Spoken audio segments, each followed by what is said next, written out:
Mike here with 2AR Tactical. All right, guys, so I've got one in particular that I'm going to be test firing, and I'm going to give it its own video before I ship this one out. It's actually a very unique gun. So you've seen this one before, only we had of course, the SCW, the much shorter brace on it. This is a maximum standard length carbine type buffer tube, so it'd be equivalent to, say, the SB PDW, but maximum defense version. I use that on their PDX upper. The difference is the PDX comes in 5.56, 300 blackout, or 7.62 by 39. I ordered a 7.62 by 39 kit, but what we did with this one is we put a 9 by 39 barrel on it, 6.25 inch 9 by 39. If you're not familiar with the 9 by 39, you never heard of it before, I'll show you the difference. So you got the AK-47. Fires this bullet right here, 30 caliber, right? The 9 by 39 is essentially a 9mm diameter bullet that uses the same shell casing. So it was the Russians' answer maybe to our 300 blackout. Now here's the thing. These are only subsonic. So they're meant to be used with a suppressor. That suppressor is going to be what's needed to create the back pressure, essentially, to make this gun function correctly and cycle, lock the bolt back, and all that other good stuff. It's such a fat round. This is a 278 grain Wolf subsonic round. So the challenge, of course, was to get it to cycle in this gun we built without a suppressor.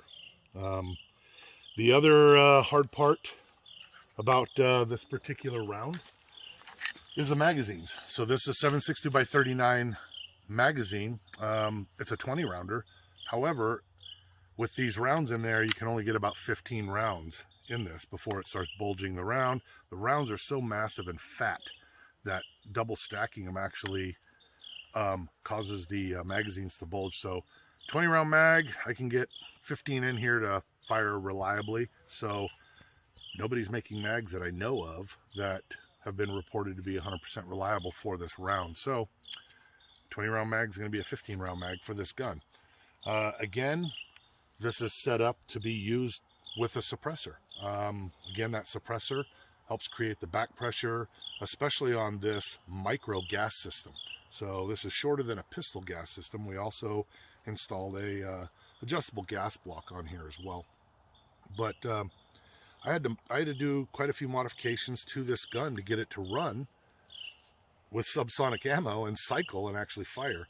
And it also has a Fostech Echo Trigger. So that was the other challenge. So Fostech Echo Trigger, they recommend running with an H buffer. I had to run with roughly a 2-ounce buffer in here. I had to reduce the weight in here.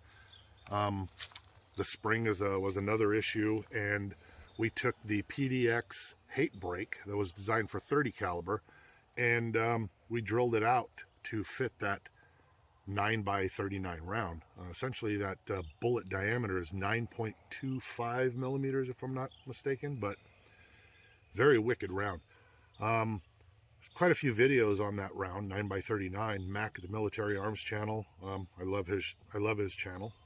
I watch his gun reviews and things like that. Pretty cool. He did a really good video.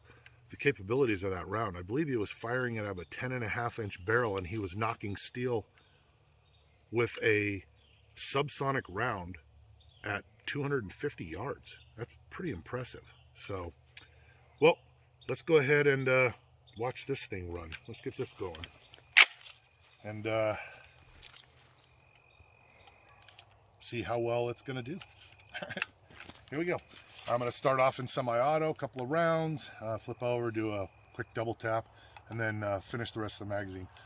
I've got about 12 rounds in this mag right now, and we got a few rounds that I want to save to play with after the video. So, all right, here we go. Semi-auto.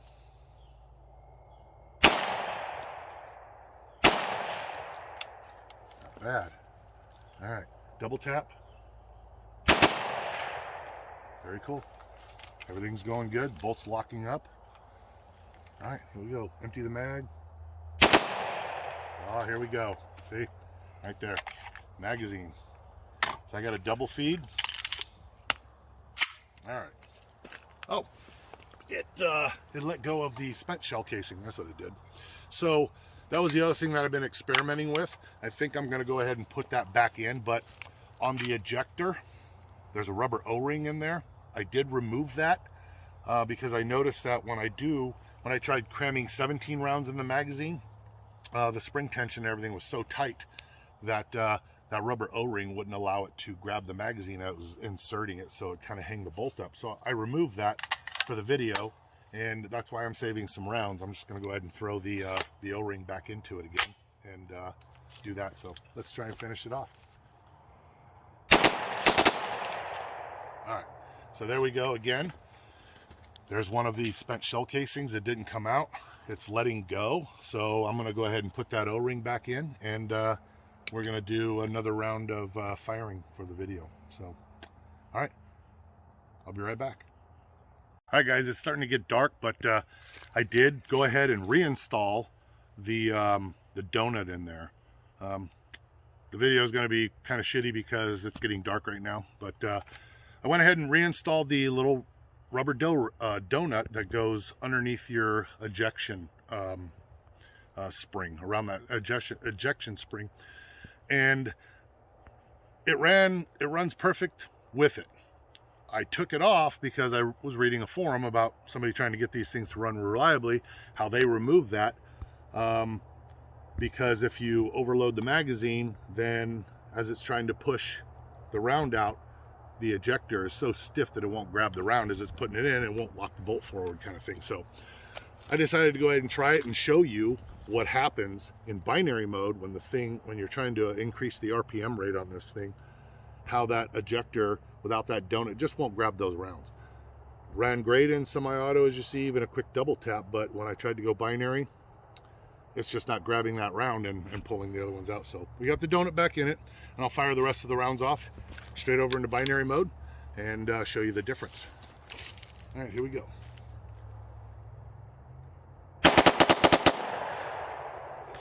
There you go, emptied out. So the donut, removing the donut will help it feed if you're only going to be building a semi-auto gun. Again, I like the binary triggers. He wanted the Fostech Echo installed in here, which also had to be modified, but leave your donut in there. You can see the difference. So now you know. But most importantly, you can actually see that I got the thing to run without a suppressor. Firing subsonic ammo, the heaviest of the subsonic ammo. So